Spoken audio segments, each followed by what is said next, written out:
Este es el escenario de una historia que conocen casi todos los habitantes del planeta.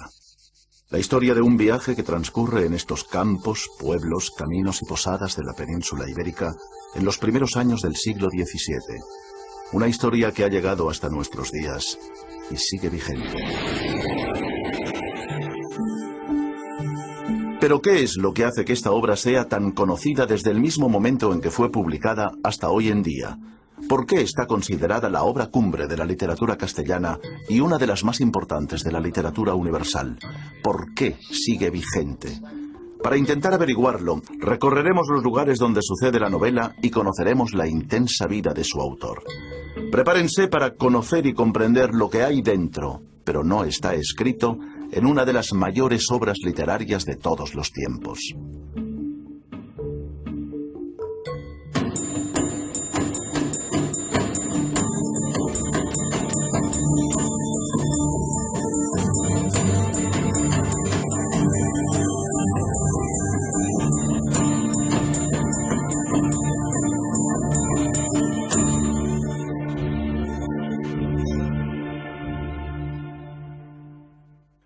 Hace 400 años se publicó una obra que ha influido de manera determinante en la producción literaria posterior.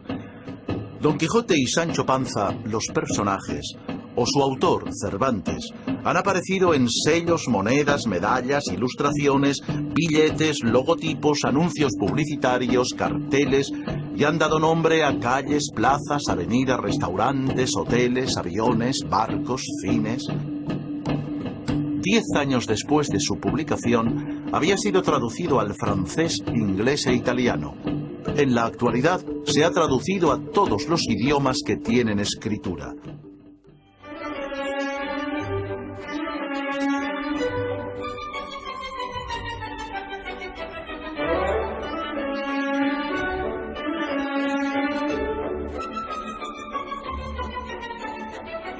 A lo largo de sus 4 siglos de vida, ha sido el libro más publicado después de la Biblia. Por supuesto, hoy en día casi todo el mundo tiene una opinión formada sobre la obra. ¿Es un arquitecto? Para unos es la encarnación del alma española. Un genio que se atrevió a nadar contracorriente. Era un hombre muy equivocado. Imaginaba las cosas diferentes de como son. Otros opinan que es la dicotomía que hay en cada uno de los ciudadanos occidentales. Un romántico, un soñador, un poquito ingenuo, y un poquito loco. No, era un soñador. No era un loco. Un hombre atípico. Pienso que era un ingenuo, ¿no? Para otros es la esencia misma del ser humano. Lo he empezado, pero me falta una parte. Es la historia de un hombre al que todo le salía mal. Fue un gran soñador. Es la esencia de España. Para mí era un poco... Así que tenemos un libro que ha influido de manera determinante en la literatura, el pensamiento, la filosofía, el arte y cualquier otra expresión de la creación humana. Un libro que todo el mundo conoce, pero que muchos no han leído. Bueno, al fin y al cabo, ¿cuánta gente ha leído la Ilíada, o la Divina Comedia, o incluso la Biblia? Comencemos por el principio. En el prólogo, su propio autor, Miguel de Cervantes, dice que el libro es una invectiva contra los libros de caballerías, con la mira puesta en derribar la máquina mal fundada de estos caballerescos libros. Pocas obras literarias expresan tan claramente el propósito con el que han sido escritas. No se hizo esperar el mago. Salió del castillo montado en su alado caballo y se precipitó desde los aires contra su enemigo. Su protagonista, Alonso Quijano, enloquece por culpa de leer demasiados libros de caballerías y decide hacerse caballero andante y llamarse Don Quijote. Pero, ¿qué son los libros de caballerías y por qué Cervantes quiso acabar con ellos?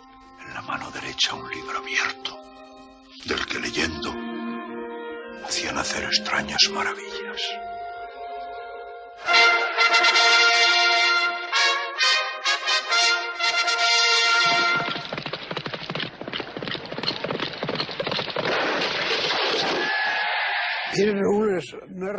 Eran unas narraciones de aventuras de caballeros muy extensas y que tenían una larga tradición.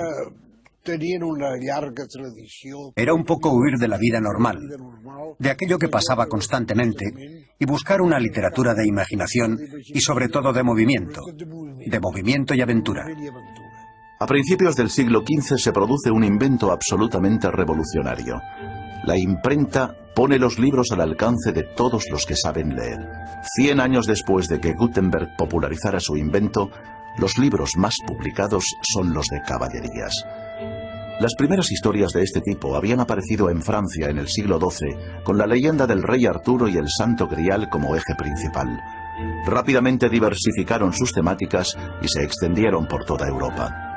Para que un libro de caballerías tuviera buena acogida entre el público, debía tener algunos elementos indispensables: ejércitos, batallas, magos, hechizos, conjuros y pócimas, hermosas damas cautivas, bosques tenebrosos, cavernas, cataratas, traiciones y juramentos, misiones imposibles y gestas heroicas llevadas a cabo por caballeros andantes limpios de espíritu y dotados casi siempre de una fuerza extraordinaria o poderes sobrehumanos que luchaban contra dragones, gigantes, ladrones, monstruos, traidores, malvados, déspotas, paganos, opresores y tiranos. Y todo esto sucedía casi siempre en países lejanos y extraños. Era un tipo de literatura que tenía una gran aceptación por todo tipo de público. Es una lectura en voz alta, porque la lectura se hacía muchas veces en voz alta con destino a aquellos que no sabían leer. A lo largo del siglo XVI, su difusión es tan masiva y la demanda tan grande que la calidad de los libros de caballerías desciende en picado. Las historias son cada vez más inverosímiles y su prosa tan rocambolesca que a menudo cae en el ridículo. Pronto aparecen las primeras críticas. Los autores considerados serios sostienen que el consumo de este tipo de literatura es nocivo para la sociedad. Entonces, los moralistas, los autores que querían conducir el gusto, pensaron que eran perniciosas para el buen gusto y lucharon contra ellas. Entonces se decía que este tipo de obras eran banales y absurdas, que deformaban el gusto de la gente, de manera que la acostumbraban a productos de baja calidad. También se denunciaba que contenían una cantidad de sexo intolerable, que confundían realidad y ficción y no transmitían ningún tipo de ejemplo, valor moral ni enseñanza. Curiosamente, las acusaciones de ese momento son idénticas a las que se hace hoy en día respecto de ciertos contenidos televisivos. ¿Qué hay detrás de este acto de lectura del lector que está leyendo o bien patrañas o bien libros, novelas ejemplares? Quizás se podría encontrar un paralelismo entre, por ejemplo, este tipo de programa y, no sé, una película que realmente corresponde a una finalidad artística auténtica. Así que, durante la juventud de Cervantes ha proliferado la idea de que los libros de caballerías son una especie de género basura que hay que combatir. Y Don Quijote, en el fondo, más que imitar a los libros de caballerías, lo que quiere es imitar a los que imitan en la vida diaria los libros de caballerías. Y el Quijote es precisamente una parodia descarnada de este tipo de libros. En cada una de sus aventuras se ridiculiza a los caballeros andantes, se ridiculizan sus hazañas, su manera de actuar y de hablar. Puede decirse que fue un bestseller porque manejó códigos comunes a todos los europeos.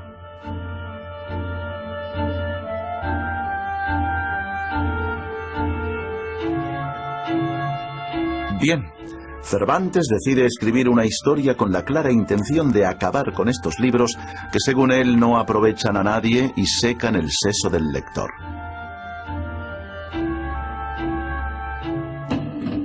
De acuerdo, pero desde el siglo XVII nadie lee libros de caballerías.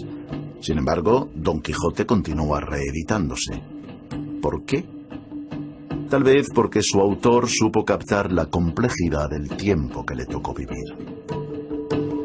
Durante su vida, Miguel de Cervantes es testigo excepcional de algunos de los acontecimientos más importantes de su época. Nació en Alcalá de Henares en 1547, en el seno de una familia de clase media acomodada. Siendo todavía muy joven, hiere a un noble, un tal Antonio de Segura, en un duelo. En ese momento los duelos están prohibidos y la pena es la amputación de la mano derecha. Para evitar la sentencia, Miguel de Cervantes huye de los dominios del rey y se dirige a Roma. Hay un cardenal que se llama el cardenal Gaspar de Cervantes de Gaete, pariente suyo, y que a lo mejor lo enchufó. Lo enchufó y le permitió entrar al servicio de Acquaviva. El cardenal Giulio Acquaviva era un influyente prelado de la Curia Vaticana, y durante varios meses Cervantes forma parte de su séquito. Todo parece indicar que su estancia en Roma alimenta su carácter curioso y autodidacta, y Cervantes lee tanto a los clásicos como a los escritores y pensadores del Renacimiento. Pero el juego de intrigas y la vida hedonista y relajada de la corte romana están muy lejos de la vida de acción y aventuras que él ansía. La entrada en la milicia era una de las soluciones de vida, de encontrar un modo de vida más atractivas para un hombre de pocas posibilidades económicas. Miguel de Cervantes se alista en los tercios a las órdenes de don Diego de Urbina.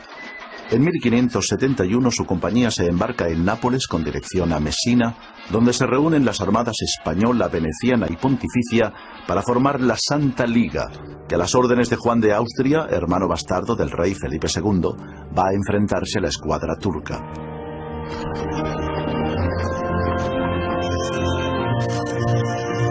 El 7 de octubre de 1571, frente al Golfo de Lepanto, cristianos y musulmanes se enfrentan por el dominio del Mediterráneo. Durante 4 horas, más de 60.000 hombres se enfrentan en una de las batallas navales más grandes de la historia.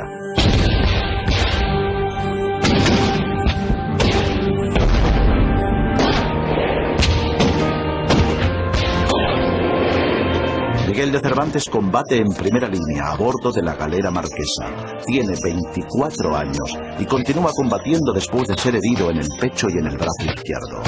Es evidente que Lepanto fue un acontecimiento trascendental para él, es decir, que lo recuerda constantemente y cuando se retrata a sí mismo en el programa son ejemplares, dice, bueno, se retrata como soldado de Lepanto y como el autor del Quijote, y efectivamente se portó muy valientemente, los testimonios que conservamos lo confirman. Hacia media tarde se ha producido una clara victoria de la Santa Alianza. De las 300 naves turcas solamente consiguen escapar 50, el resto son apresadas o hundidas. Han muerto 8.000 cristianos y 25.000 musulmanes. Cervantes se restablecerá de sus graves heridas y durante algunos años participa en las campañas de Narvino, Corfú, Túnez y La Goleta, pero nunca recuperará la movilidad en su mano izquierda. Después de Lepanto es un hombre herido, un hombre que se recupera de sus heridas y que luego, claro, en las demás ocasiones en que se encuentra no pudo estar, digamos, en primera línea. Entonces es una vida quizá que ya no corresponde a sus aspiraciones. En 1575 decide regresar a España. Parte de Nápoles con destino a Barcelona, pero poco antes de culminar su travesía frente a las costas de Cadaqués, su galera es atacada por corsarios turcos. Cervantes es hecho prisionero, llevado a Argel y vendido como esclavo.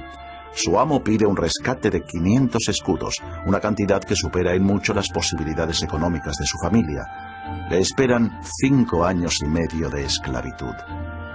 Este periodo de cautiverio marcará su vida y también su obra.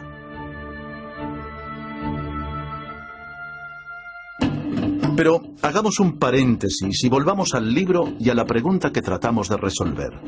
¿Por qué Don Quijote sigue vigente? El Quijote es una historia protagonizada por un hidalgo. Pero, ¿qué es un hidalgo?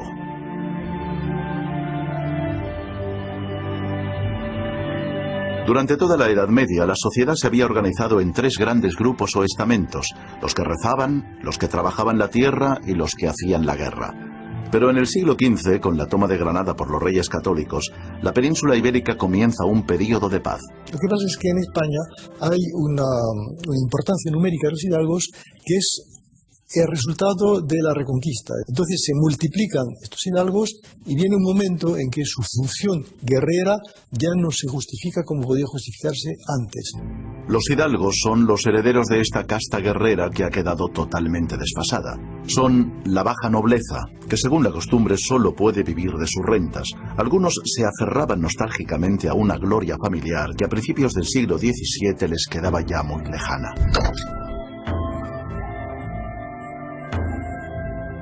Alonso Quijano, el viejo hidalgo, es un exponente de este estamento social desubicado. Y así, cuando enloquece, rescata la vieja armadura de su bisabuelo, se transforma en Don Quijote de la Mancha y decide salir al camino con el firme propósito de cambiar un mundo que no le gusta y no quiere o no puede comprender.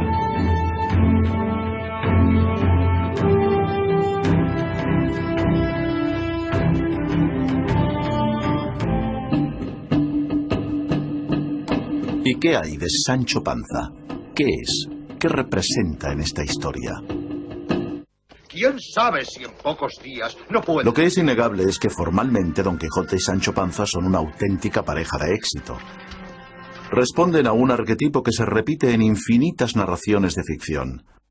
R2D2 y C3PO, el gordo y el flaco, Abbott y Costello, Asterix y Obelix, Walter Matthau y Jack Lemmon, Huckleberry Finn y Tom Sawyer.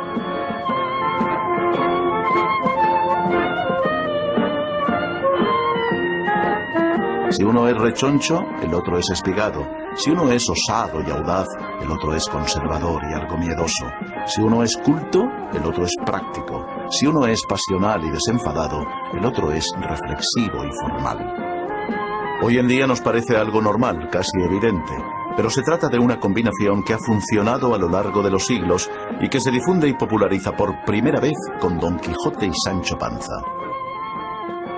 Der Weltfremde, der edle Ritter, der gegen Windmühlen kämpft, der sich dauernd Dinge erträumt und sie auch in der Realität sieht, der Phantast, der Herr und der bodennahe Diener, nicht der weltkluge Diener als Paar, das ist eine Paarung, die wir auch in unserer Wirklichkeit immer wieder sehen, diese Art von Konfrontation und von Paarung, die einen bleibenden Realitätsbezug hat bei wechselnden Zeiten.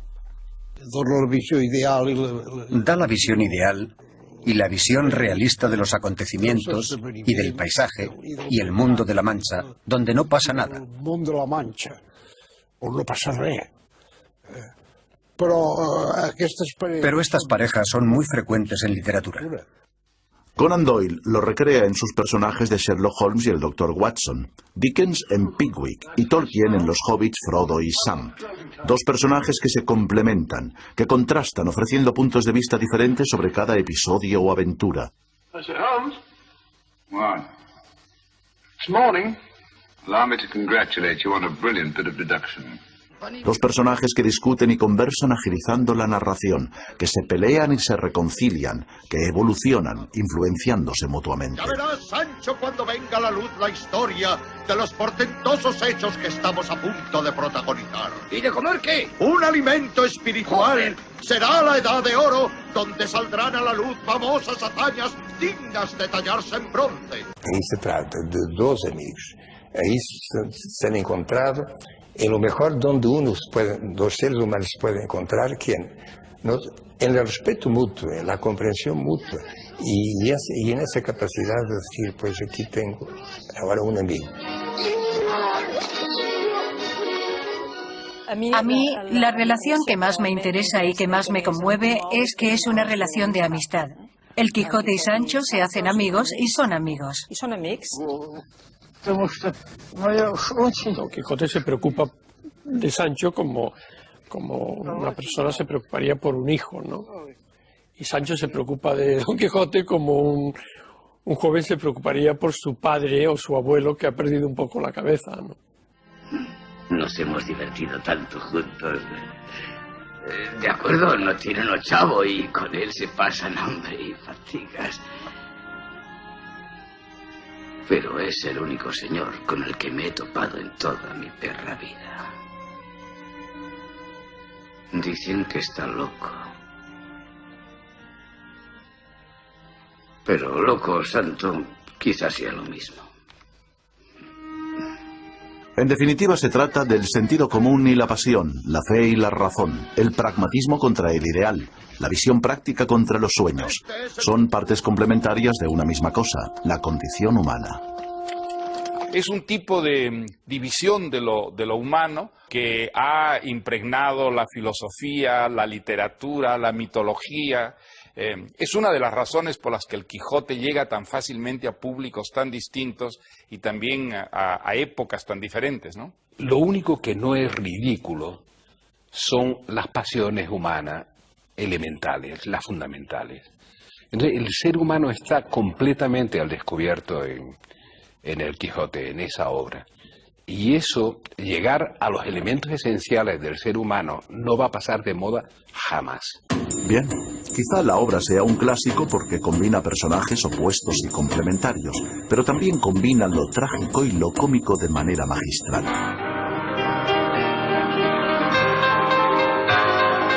Es evidente que lo grotesco y lo absurdo están presentes en Don Quijote de la Mancha. Pero para empezar, destacaremos algo verdaderamente novedoso, la comicidad visual, que entronca directamente con las películas cómicas de los primeros años del cine. La visualización virtual, digamos, de estos episodios que se teatralizan dentro de un ambiente de farsa.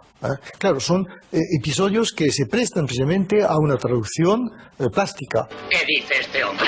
Cervantes narra los acontecimientos poniendo especial atención en componer imágenes, de manera que el lector puede visualizar lo que lee.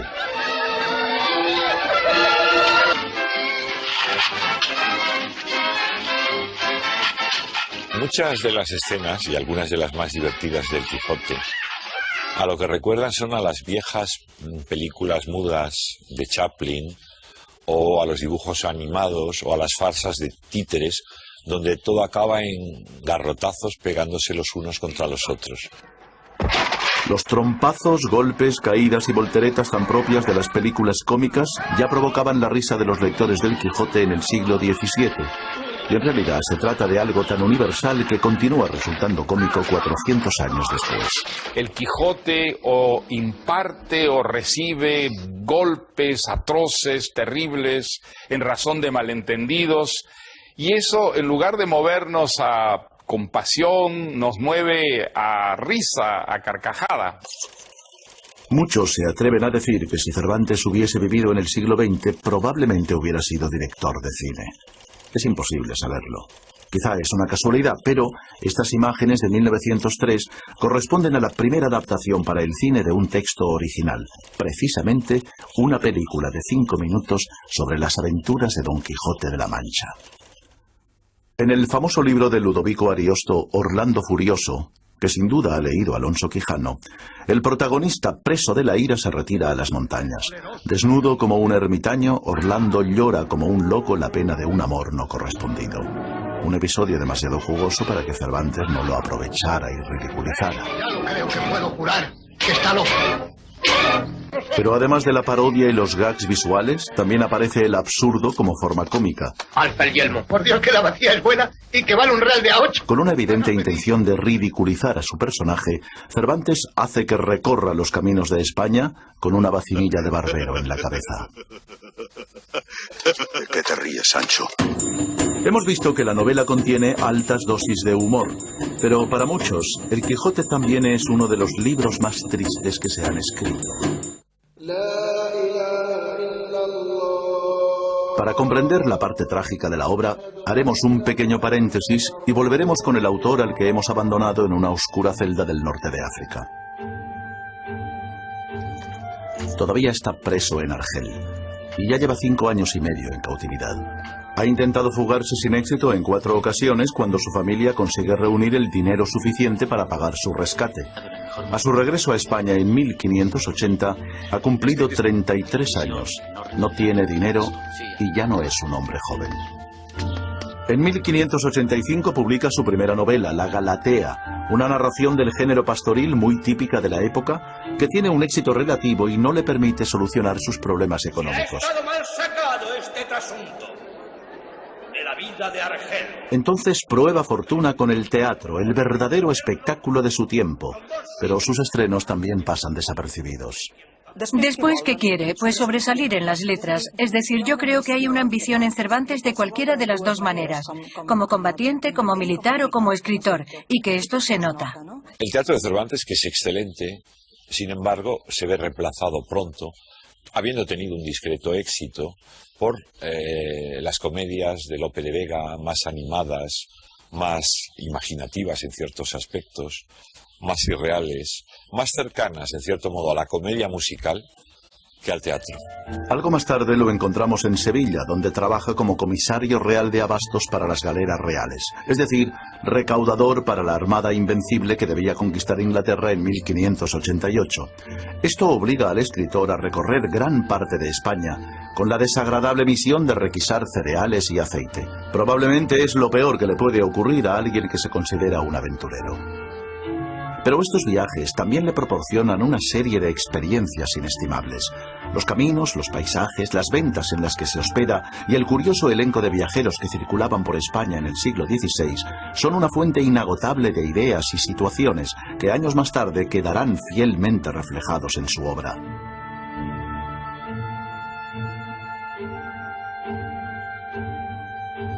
La antigua Venta del Capitán permanece a duras penas en pie después de medio siglo de abandono.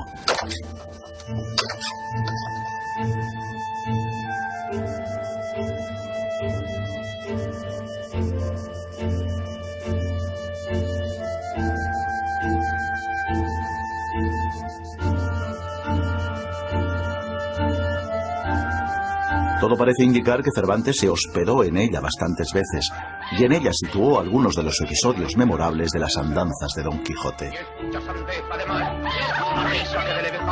En 1590, el rey se niega a concederle un oficio en América. En 1597, su trayectoria oscura toca fondo. Es encarcelado en Sevilla por retrasos y quiebras de sus aseguradores. Ha pasado por una serie de desilusiones.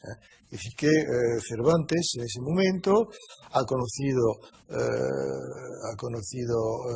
el mundo de la guerra, de Lepanto, el cautiverio, bueno, ha tenido unas aspiraciones literarias que al parecer no han dado exactamente lo que esperaba y no ha conseguido el premio de sus servicios. Entonces es un hombre, yo no voy a decir amargado, pero en fin, por lo menos desilusionado.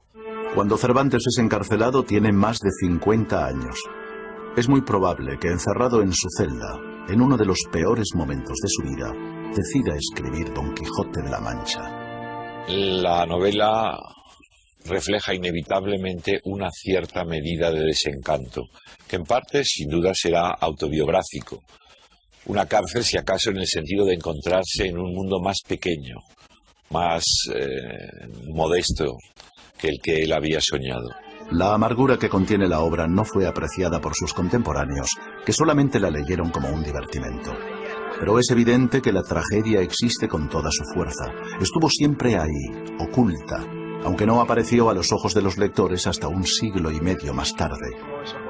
En el siglo XVII, un loco es fundamentalmente alguien que hace reír.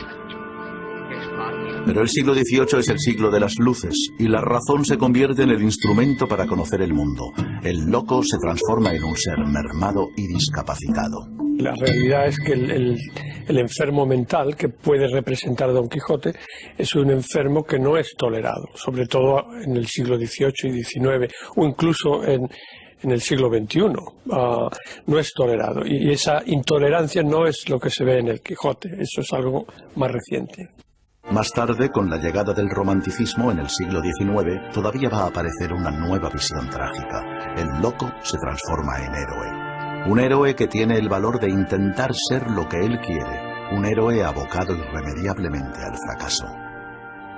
Don Quijote se empecina en no ser él, en ser otro. Que de alguna forma le ha hecho salir de su casa y entrar en esa especie de mundo paralelo, donde estaría, según la definición de Rimbaud, la vraie vie, la vida auténtica, Yo creo que la parte trágica en el fondo quizá tenga que ver con la imposibilidad de ser otro. Bueno, como todas las grandes novelas, pues El Quijote no es una novela, es muchas novelas y cada época, cada cultura destaca aquello que está más cerca a su propia sensibilidad, ¿no? Hemos visto que en la obra se combina lo trágico y lo cómico de manera magistral, pero no es algo totalmente nuevo.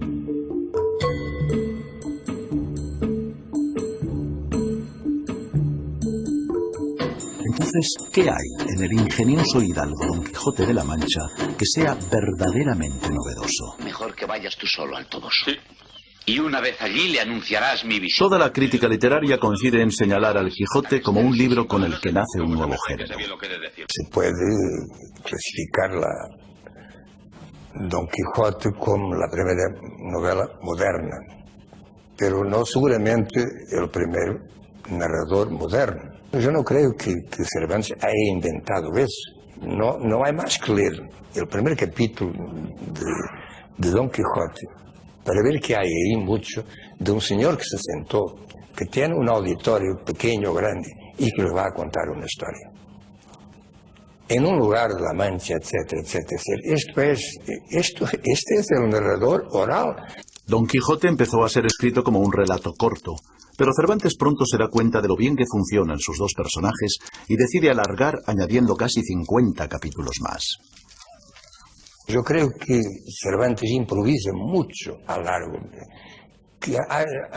Yo creo que hay momentos en que Cervantes se habrá encontrado y eso seguramente porque ocurre a todos, se ha encontrado con un problema y ahora cómo es que yo voy a resolver esto.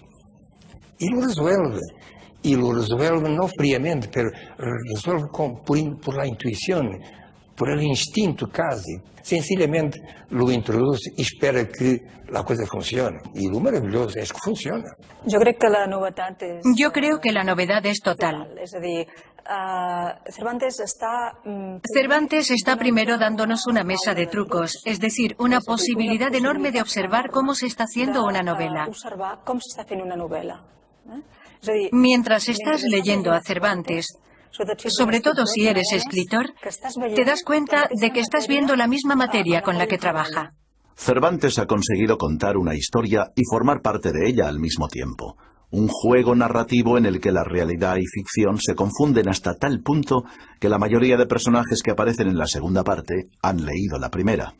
Y me dijo que ya anda en libros la historia de vuestra merced con el nombre del ingenioso hidalgo Don Quijote de la Mancha. Y dice que me mientan a mí con el mismo nombre de Sancho Panza y a la señora Dulcinea del Toboso. Yo te aseguro, Sancho, que debe ser algún sabio encantador el autor de nuestra historia. Hasta ahora hemos visto que la obra es una parodia de los libros de caballerías, con unos personajes que responden a un arquetipo que funciona y que mezcla magistralmente tragedia, comedia, realidad y ficción.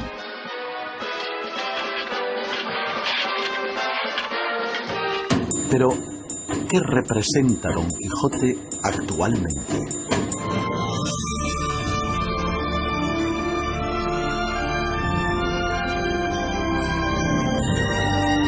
Para muchos representa la ingenuidad, porque pretende restaurar la Edad de Oro, un tiempo ideal del pasado, el lugar ordenado donde todos los hombres son nobles y limpios de espíritu, donde el bien siempre vence al mal.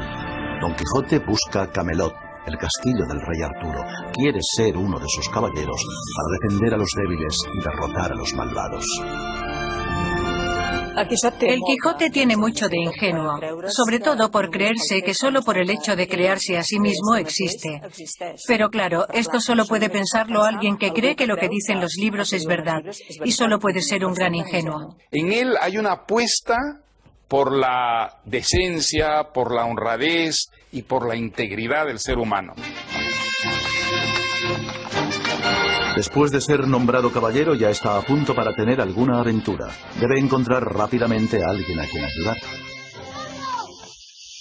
Y a pocos pasos que entró por el bosque, vio atada una yegua a una encina y atado en otra a un muchacho desnudo de medio cuerpo arriba, que era el que las voces daba, y no sin causa, porque le estaba dando con una pretina muchos azotes un labrador de buen talle. ¡Teneos, descortés caballero! Montad vuestro caballo y tomad vuestra lanza. Don Quijote hace liberar al muchacho y antes de marcharse obliga al labrador a dar su palabra de que no volverá a maltratarlo. Y mirad que lo cumpláis como lo habéis jurado. Si no, por el mismo juramento os juro de volver a buscaros y a castigaros, y que os tengo de hallar aunque os escondáis más que una lagartija. Él cree que la palabra compromete. Él cree que la palabra no es humo, que no es un mero gesto hipócrita, mentiroso para salvar una circunstancia determinada, sino una expresión profunda de una convicción y de una decisión. Eso es lo que nos conmueve en el Quijote. Él es una persona capaz de encarnar, digamos, una visión tan decente, tan generosa de lo humano, que nos hace sentir sucios. Don Quijote cree en un mundo estable, donde las cosas son como son y para siempre. Y el problema con que se encuentra es que el mundo cambia, que los personajes no son como debieran ser, sino como la realidad los ha hecho. En el mundo de los caballeros, la palabra dada es una garantía de cumplimiento. Pero la realidad es muy diferente, y La Mancha no es Camelot.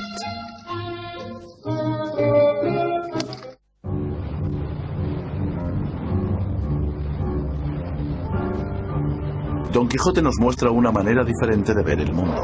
Para algunos puede ser una forma de locura, pero para otros es lucidez. La aparente demencia de Don Quijote le permite ver cosas que otros todavía no ven. Hay algunas de las pulsiones de solidaridad pura o de denuncia pura que viven dentro de algunos comportamientos de jóvenes, sobre todo ligados a ONGs con un objetivo concreto, que sí tienen esa dimensión quijotesca en el sentido mejor del término, ¿no?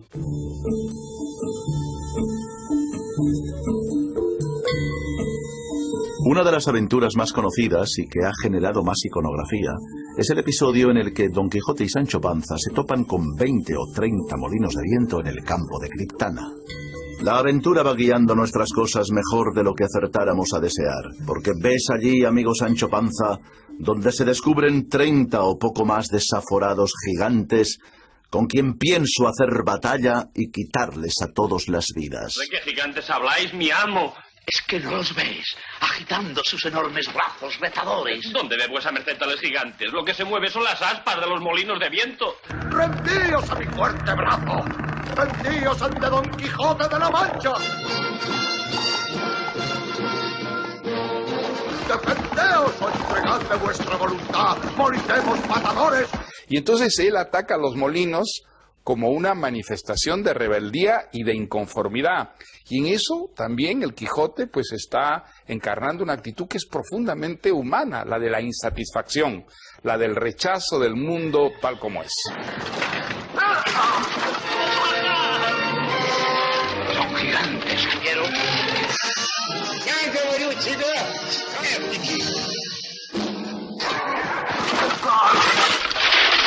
Válame Dios, dijo Sancho. ¿No le dije yo a vuestra merced que mirase bien lo que hacía? Que no eran sino molinos de viento, y no lo podía ignorar sino quien llevase otros tales en la cabeza. Sí, es un loco lúcido, es un loco inteligente, un loco que tiene una capacidad para pensar, para expresarse, y unas conductas que son consistentes con su pensamiento. La lucidez que lo coloca a uno más allá de la vida cotidiana, ¿no? Que es una forma de locura, ¿no? La capacidad de anticipación, de ver las cosas que uno no ve, poner el foco en otra parte, ¿no? En el fondo es un anhelo que nosotros tenemos, cansados por la rutina, por ver todas las cosas iguales todos los días, todo y todo. Nos gustaría otra mirada, otra capacidad de mirar las cosas, y eso la tiene. ¡Ese monstruo ha raptado a una princesa! ¡Pero yo la liberaré, Sancho! ¡Espere, señor! ¡No deje que el diablo le engañe! ¡Y solo una vez! ¡Detente, bellaco! ¡Alto ahí! Señora, yo os liberaré de ese maligno aparato. Según esta interpretación, los molinos son máquinas, una metáfora de la modernidad. Don Quijote se enfrenta a ellos porque descubre el monstruo que esconden, porque intuye que su verdadero enemigo es el presente. Él quiere regresar al pasado, y esas máquinas son el futuro. Son enemigos a los que hay que destruir a toda costa. Orson Welles recoge esta interpretación en su personal adaptación de la novela. ¡A cuidarse, chiflado! Era el enfrentamiento del hombre contra esta maquinaria, que puede tomarse perfectamente por un gigante, ¿no? Cuando nosotros en una carretera vemos las basuras de la civilización industrial, con aquellas cimenteras, pensamos también muchas veces, creo, que se trata de gigantes. Es decir, el hombre es sobrepasado por la máquina.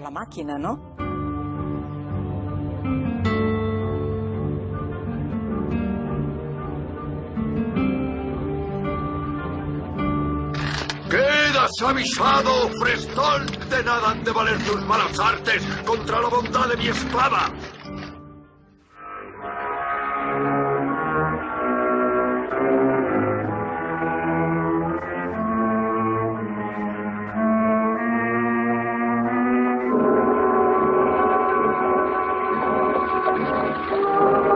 Don Quijote ha creado un mundo hecho a su medida en el que las normas de la caballería son la ley. Él es el sheriff de este mundo ideal y solo ante el peligro las hará cumplir. Lo que sí está claro es que el caballero, el andante, es un poco como el héroe de los westerns americanos, que toma la justicia por su mano y que en cada momento hace aquello que cree que ha de hacer, y es el Quijote. En psicología hay un término que es el superego, ¿no? El superego es la parte nuestra que tiene los ideales, que tiene lo que deberíamos hacer, ¿no? Y en este sentido, pues probablemente Don Quijote pues representa esa parte idealista. Otro de los episodios sobre los que se han hecho numerosas interpretaciones es la aventura en la que Don Quijote y Sancho se topan con una cuerda de presos. ¿Cómo gente forzada?, preguntó Don Quijote. ¿Es posible que el rey haga fuerza a ninguna gente? No digo eso, respondió Sancho, sino que es gente que por sus delitos va condenada a servir al rey en las galeras de por fuerza. Esto encaja perfectamente en la ejecución de mi oficio. Liberar a los cautivos y socorrer a los miserables. Don Quijote interroga a todos los presos, pero como no ve suficientes motivos para que estén encadenados, comienza una discusión con el capitán que los custodia. Váyase vuestra merced, señor, norabuena su camino adelante, y endrécese ese bacín que trae en la cabeza, y no ande buscando tres pies al gato. Vos sois el gato, el rato y el bellaco, respondió Don Quijote, y diciendo y haciendo, arremetió con él tan presto que sin que tuviese lugar de ponerse en defensa, dio con él en el suelo malherido de una lanzada. ¡Venga!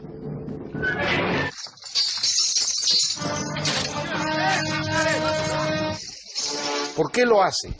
Porque para él la libertad está por encima de la justicia.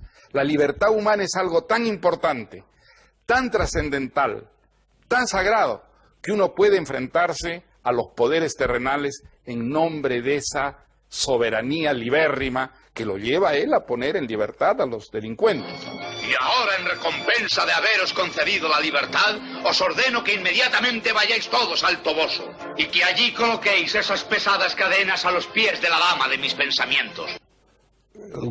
Él les da la libertad. Por tanto, Don Quijote es el símbolo del libertador, de la lucha contra la opresión, contra el encadenamiento.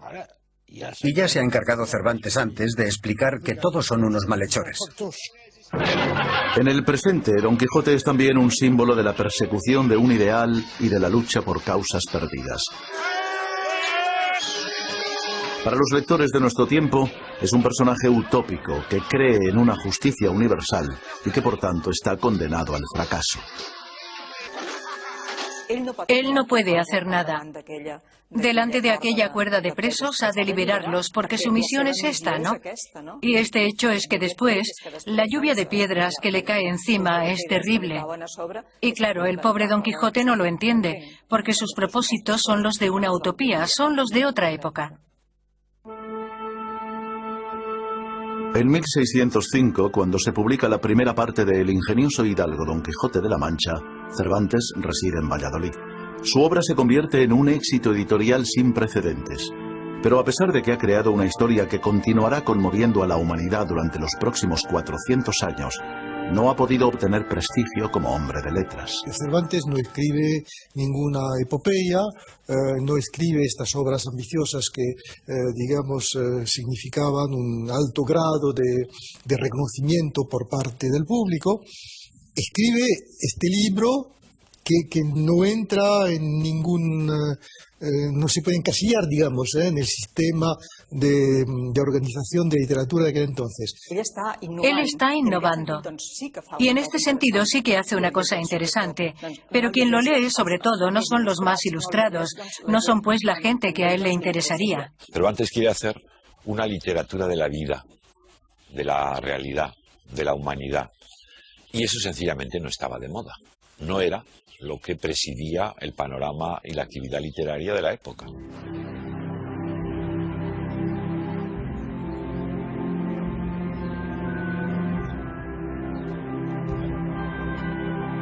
Cervantes ha envejecido y sigue sin resolver sus problemas económicos cuando a finales de la primavera de 1610 el conde de Lemos está en Barcelona haciendo los preparativos para tomar posesión de su cargo como virrey de Nápoles.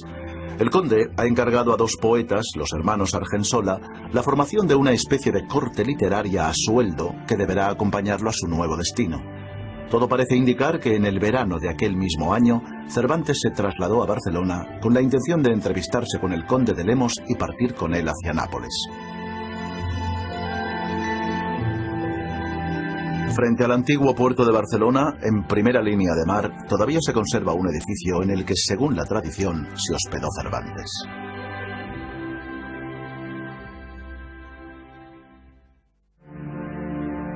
Finalmente, el conde parte hacia Nápoles sin recibirlo.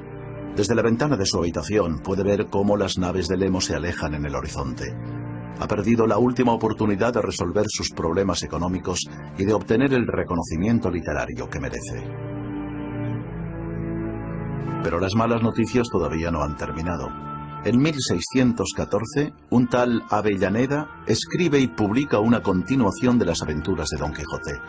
Cervantes se ve obligado a responder a esta ofensa escribiendo la verdadera segunda parte de su obra, una segunda parte definitiva. Don Quijote debe morir. Eso lo vive evidentemente como una agresión, una agresión. Y claro, la segunda parte del Quijote es un desquite frente a Avellaneda.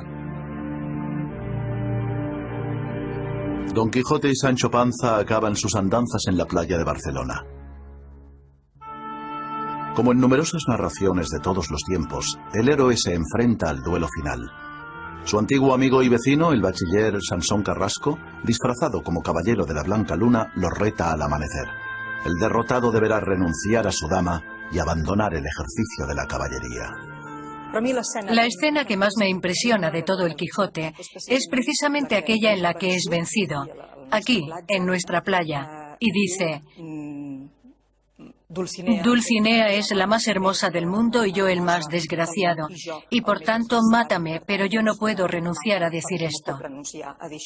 Dulcinea del Toboso es la más hermosa mujer del mundo y yo el más desdichado caballero de la tierra. Aprieta, caballero, la lanza y quítame la vida, pues me has quitado la honra. Me parece la escena más mágica. Porque es alguien que está pidiendo la muerte, pero no renuncia a su ideal, a su principio. En 400 años, el espacio urbano de Barcelona ha cambiado considerablemente. Pero a principios del siglo XVII, la playa estaba en el lugar en el que hoy se alza una escultura pop de Liechtenstein. Precisamente frente a esta escultura, encontramos la casa en la que se hospedó el autor. Desde el balcón de aquella casa se ve a la derecha Montjuïc y a mano izquierda se ve el lugar donde tuvo lugar la rendición de Don Quijote a manos del caballero de la Blanca Luna.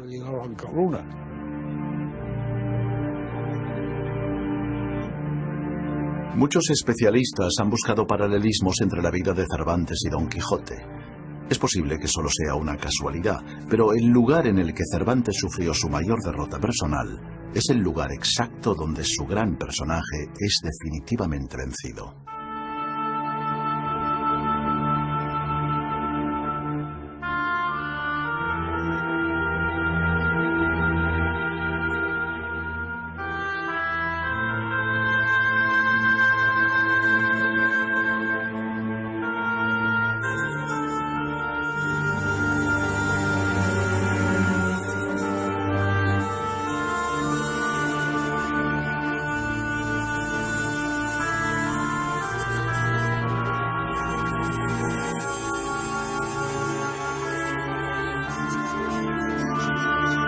Don Quijote, cumpliendo su palabra de caballero andante, abandona las armas y regresa a su aldea. Es el final de un sueño y la victoria de la realidad. De nuevo en La Mancha, Alonso Quijano recupera la cordura, reniega de los libros de caballerías y muere acompañado de los suyos. Debe morir cuerdo, debe morir tomando los sacramentos, confesando y comulgando como un hidalgo. Y ese es un premio. La historia ha empezado mal, toda la vida de Don Quijote en su última etapa ha sido una locura, pero Cervantes le premia dándole lo mejor que puede esperar un español de su tiempo, una buena muerte. Don Quijote no se muere, porque quien se va a morir es un señor hidalgo, pobre hidalgo llamado Alonso Quijano. Desde mi punto de vista, es fundamental. No es el Quijote que muere, sino Alonso Quijano. Hay una visión tan generosa, tan noble, tan decente, ¿ah?, de lo que es el ser humano, y sobre todo el ser humano a través de la palabra, a través de aquello que dice, que justamente por eso hemos convertido el Quijote en una especie de modelo, ¿ah?, de idealismo, de generosidad, de la mejor cara que tiene el ser humano. Entonces el Quijote es el otro que no podemos ser, y por eso le creemos tanto. Todos vivimos contándonos historias, imaginando lo que ha de ser nuestra vida. Don Quijote vive eso en unos extremos increíbles, pero por eso mismo nos enseña que nuestra propia vida, la condición humana, consiste en contarse, en contarnos historias. Cuando encuentro una persona que me dice que no ha leído el Quijote, yo le digo, le felicito. Todavía le queda en esta vida el placer de leer el Quijote.